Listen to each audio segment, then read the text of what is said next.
This was how I found out at a neighborhood barbecue. My husband and my neighbor were missing too long. I caught them together at our neighborhood barbecue, behind the shed like teenagers, like cowards. It seared into my memory, that image. Would you have walked away? I didn't. Curiosity, or maybe it was a premonition, glued my feet to the lawn. Madison, Wisconsin, Memorial Day, 2025. Sun was shining, kids were laughing, burgers were grilling. The whole 9 yards. I was 30, a freelance illustrator. We'd bought a little fixer-upper, planted a garden, and were part of the annual block party circuit. Life felt good. Dan, my husband of 7 years, was 35 and worked as a software developer. Solid, dependable Dan, or so I thought. And then there was Alicia, 41, our neighbor with the perfectly manicured lawn, and a smile that always seemed a little too bright. She was married to Mark, a quiet, almost invisible man who always seemed to be doing yard work. We were all friendly, superficially friendly. Cookouts, shared beers on the porch, lending each other tools, the usual suburban dance. The barbecue was in full swing. I was manning the potato salad, trying to keep the flies away. Dan was laughing, really laughing, with Alicia near the grill. A laugh I hadn't heard in a while. What would you have thought? They disappeared for a little while. Not long, maybe 15 minutes, but it was long enough. Long enough to notice, long enough to feel a knot forming in my stomach. I wandered towards the back of the yard, towards the old rickety shed we'd inherited with the house. The sun was setting behind their house, casting long shadows. The air smelled like cut grass and charcoal. As I got closer, I heard their voices, hushed, urgent. My heart hammered against my ribs. What I found there made me question every shared smile across the fence. They were standing close, too close, behind the shed. Alicia's hand was on Dan's arm. I can't keep doing this, she was saying. Mark suspects something. Dan ran his hand through his hair. Just a little longer, okay? I almost have the money sorted. Money? What money? I froze, every nerve ending on high alert. What in the world was going on? I wanted to scream, to confront them, to demand answers. But I couldn't. I was paralyzed, caught in the headlights of their betrayal. My blood ran cold. I backed away slowly, silently, not wanting them to know I'd heard anything. I felt sick, like I was going to throw up. Could I have handled it differently? Maybe, but at that moment all I could do was run. I went back to the potato salad, plastered a fake smile on my face, and tried to act normal. But everything had changed. The rest of the evening was a blur. I watched them, Dan and Alicia, with newfound suspicion. Every glance, every whispered word, felt like a dagger twisting in my gut. I even found myself watching Mark, Alicia's husband, and feeling an unexpected wave of sympathy. He seemed oblivious, happily flipping burgers, completely unaware of the drama unfolding right under his nose. Would you have told him? Part of me wanted to scream the truth from the rooftops. But another part of me was terrified of the consequences. What if I was wrong? What if I was overreacting? What if I destroyed everything for nothing? I excused myself early, claiming a headache. Dan followed me inside, concerned, or was he acting? Rough day, he asked, putting his arms around me. His touch felt wrong. I pulled away. Just tired, I mumbled. I couldn't look him in the eye. He looked hurt. Okay, he said quietly. I'll leave you to rest. After he left, I went to the spare room and slammed the door. I couldn't sleep. My mind was racing, piecing together fragments of conversations, half-remembered moments, and suddenly everything made sense, or at least I thought it did. The late nights Dan had been working, the mysterious phone calls he'd taken in the other room, the way he'd been avoiding my touch. It all added up to one thing, betrayal. But what was the money about? The conversation between Dan and Alicia kept replaying in my mind. I almost have the money sorted. Did it have something to do with them? I tossed and turned, unable to find any peace. I had to know the truth. What would you have done? I decided to do a little digging. It felt like I was in a bad detective movie. I started with his desk. I went through all his papers, his bills, his receipts. Nothing. He was always so meticulously organized. It was frustrating. I felt like I was chasing shadows. I know, right? I then decided to check his email, but I knew he was a stickler about changing his passwords, so I moved on to his closet. Rummaging through his clothes felt like a violation, but I couldn't stop myself. It was in the pocket of his favorite jacket that I found it, a letter, folded neatly, addressed to Alicia. My hands trembled as I opened it. The handwriting was Dan's. The contents of the letter were devastating. It was a love letter, filled with declarations of affection and promises of a future together. He talked about leaving me, about starting a new life with Alicia. He mentioned a plan, something about selling a piece of land he'd inherited from his grandmother and using the money to escape. My world shattered. How could he? How could he do this to me? Tears streamed down my face as I read the letter again and again. Each word a fresh wound. It was undeniable. There was no misunderstanding. He was having an affair with my neighbor, and he was planning to leave me for her. I sank to the floor, clutching the letter to my chest, sobbing uncontrollably. What should I do now? After I cried myself dry, I decided I wouldn't confront him, not yet. I needed a plan. I needed to figure out what was really going on. And most importantly, I needed to protect myself. That afternoon, while still reeling, I received a strange visit. I opened the door to find Mark standing on my porch, his face pale and drawn. "Can I talk to you for a minute?" he asked, his voice barely a whisper. I stepped back to let him in. What did he know? He sat down on the couch, his hands clasped tightly in his lap. He looked like a lost puppy. I don't know how to say this," he began, "but I think my wife is having an affair." My heart skipped a beat. I've seen them, Alicia and Dan, talking, laughing, disappearing together. And I found a text message on her phone. He looked at me, his eyes filled with pain. I thought maybe you've noticed something too. I felt a surge of guilt. I had been so focused on my own pain that I hadn't even considered Mark's suffering. Should I tell him the truth? Expose them both? I took a deep breath.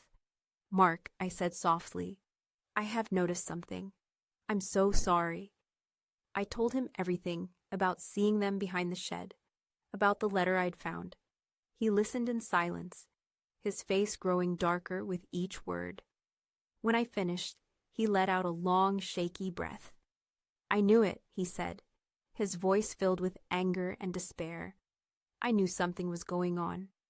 He stood up abruptly, pacing the room.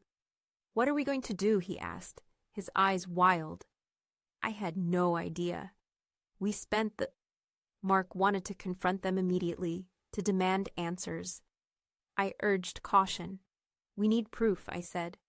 "We need to know exactly what they're planning." We decided to work together to gather evidence and expose their betrayal. What would you have done in my place? Later that evening, I concocted a story for Dan, telling him I was going to visit my sister for a few days. He seemed relieved, almost too relieved. That confirmed everything. He was planning something. After Dan left for work, we started by going through Alicia's financial records, hoping to find evidence of the land sale Dan had mentioned in his letter. It was nerve-wracking, like we were breaking into the CIA. We found nothing. Alicia was meticulous, just like Dan. Frustration mounted. I felt like giving up. We took a break and got some coffee from the cafe downtown. It has wooden tables, and the aroma of coffee always calmed me. Over strong coffees, Mark mentioned a hidden file on Alicia's computer, accessible only with a specific password. I used to do tech support, so I offered to try and unlock it. Back at their house, I worked for hours, trying different combinations, running password recovery programs. Nothing seemed to work. I was about to give up when I remembered something Alicia had said once, something about her favorite childhood book. It was a long shot, but I decided to try it. I typed in the title of the book, The Secret Garden, and hit enter. The file unlocked. Inside were documents confirming the land sale, bank statements showing large deposits and withdrawals, and insurance documents. I scanned through them, and my blood ran cold. Alicia had taken out a life insurance policy on Mark, a very large policy, just a few months ago, with herself as the beneficiary. I showed the documents to Mark. He stared at them in disbelief, his face turning ashen. "She's planning to kill me," he whispered. He looked like he was going to faint. I couldn't believe what I was seeing. This wasn't just an affair. This was something far more sinister. I felt a surge of anger, not just at Dan and Alicia, but at myself. I had been so focused on the betrayal that I hadn't seen the danger. How could I have been so blind? What could I do to protect Mark? That night, I couldn't sleep again. I lay in bed, staring at the ceiling, my mind racing. I kept replaying the events of the day, the discovery of the insurance policy, Mark's stunned face. I felt like I was trapped in a nightmare. I couldn't understand how someone could be so cruel, so calculating. Alicia, the perfect neighbor, the friendly face across the fence, was a monster. And Dan was complicit, willing to throw away his life, and potentially someone else's, for her. What would you do if your spouse was capable of something like that? It was risky, but it was the only way to expose Alicia and protect Mark.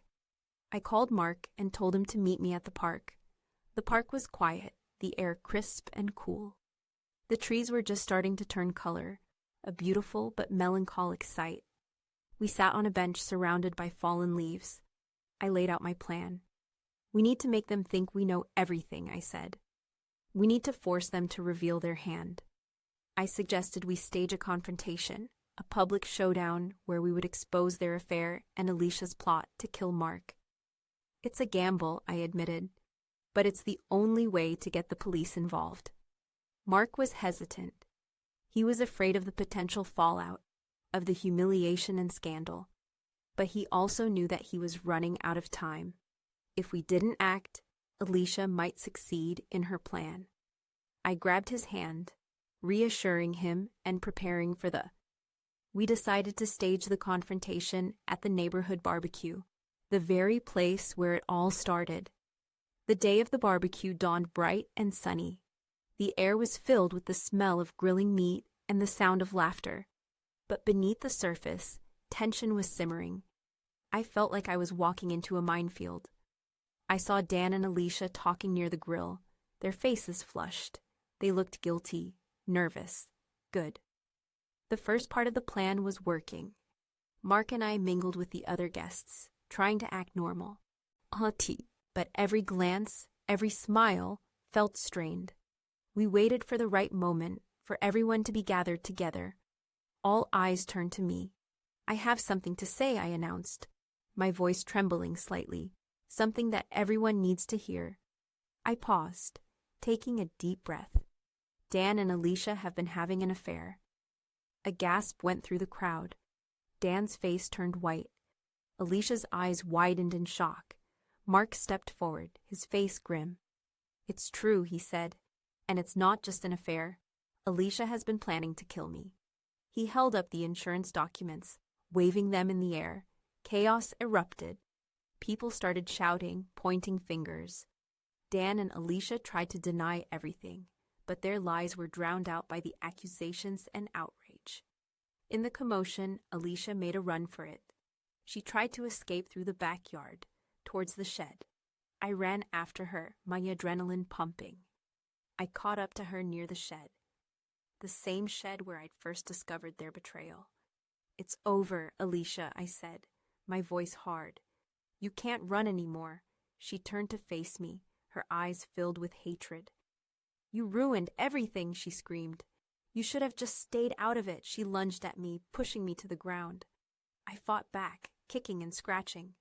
We struggled, rolling around in the grass, but I couldn't stay down. I was fueled by adrenaline, by righteous anger. I tackled her, pinning her to the ground.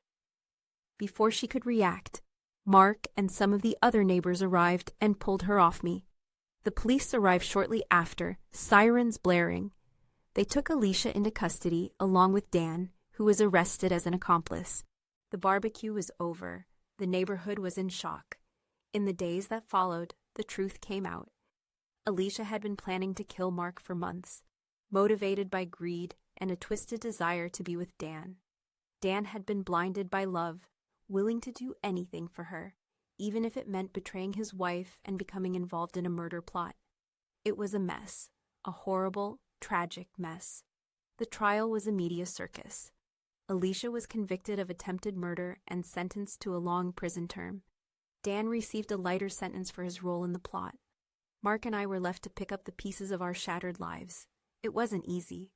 The betrayal had left deep scars, but we had survived. And in a strange twist of fate, we had found solace in each other. What would you have done if you were in my shoes? The experience changed me. It made me stronger, more resilient. It taught me that appearances can be deceiving, that even the people closest to you can be capable of betrayal. But it also taught me the importance of forgiveness, of letting go of anger and resentment.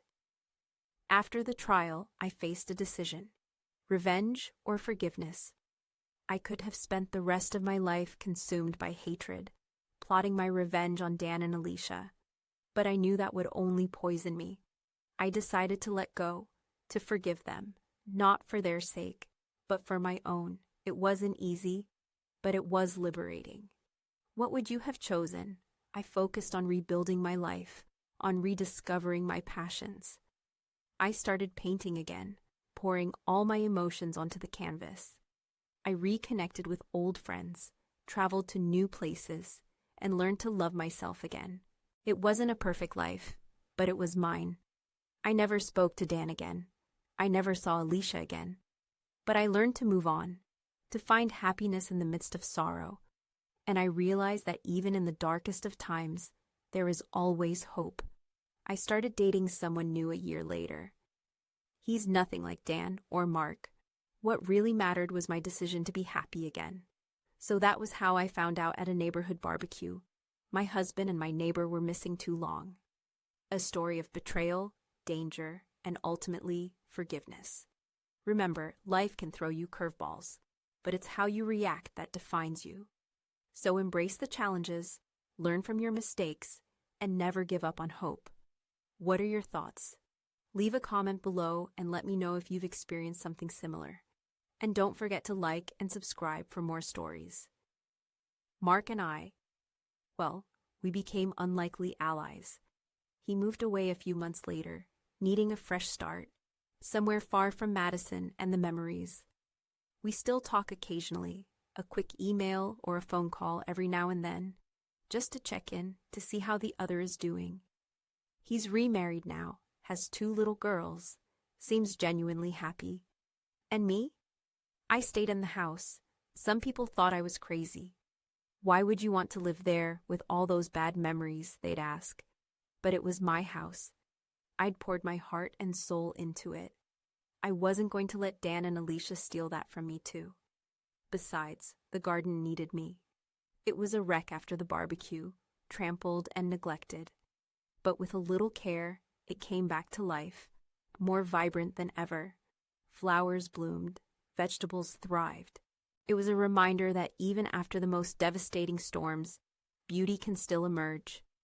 It was therapeutic, nurturing the soil and seeing life grow. What do you think? Would you have stayed? After everything settled down, after the trial and the move and all the drama, I started to notice things, little things, things I'd been too distracted to see before. For example, the missing money. Dan had talked about selling a piece of land he'd inherited from his grandmother, but the land hadn't been sold. I checked the records, the deeds. It was still in his name.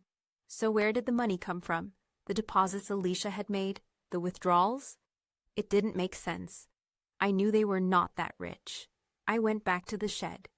It had been locked up, untouched since the day of the barbecue. The police had searched it, of course, but they hadn't found anything. I was just curious. The lock was rusty and difficult to open. The wood splintered as I pried it open. The shed was dark and dusty. It smelled of old tools and forgotten things. I rummaged through the boxes and shelves, looking for anything that might shed light on the mystery of the missing money. I found old gardening tools, forgotten toys, and a stack of dusty photo albums. As I flipped through the albums, I noticed something strange. In several of the photos, Dan was with a woman. Not me, a different woman. Younger, with long blonde hair and a striking resemblance to Alicia. Who was she? The pictures seemed old, dating back to before Dan and I had met. I didn't recognize her. I had never seen her. I felt a chill run down my spine. Was this another betrayal? Another secret life? I hadn't seen her in months. We'd always had a strained relationship. She never really approved of me. She thought I wasn't good enough for her son. I found her sitting in her garden, tending to her roses. She looked surprised to see me. "What do you want?" she asked, her voice cold.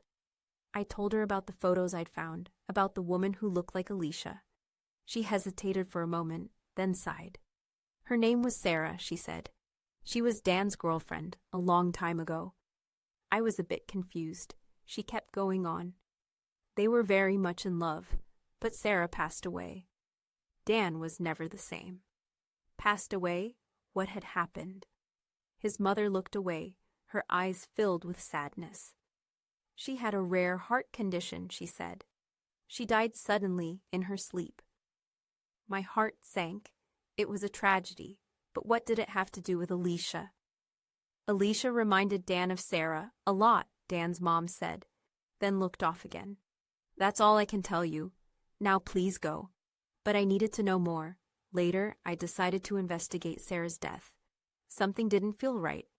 I went to the local library and started searching through old newspaper archives.